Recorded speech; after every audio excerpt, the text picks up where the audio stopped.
வாதம் செய்வது என் கடமை, அதில் வழியை காண்பது உன் திறமை. வாதம் செய்வது என் கடமை, அதில் வழியை காண்பது உன் திறமை. கண்டேன் கண்டது நல்ல வழி, அது காதலன் உடனே செல்லும் வழி. கண்டேன் கண்டது நல்ல வழி, அது காதலன் உடனே செல்லும் வழி.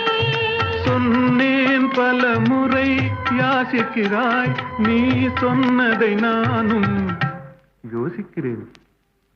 ஒருத்தி ஒருவனை நினைத்து விட்டால் அந்த உறவுக்கு பெயர் என்ன? காதல்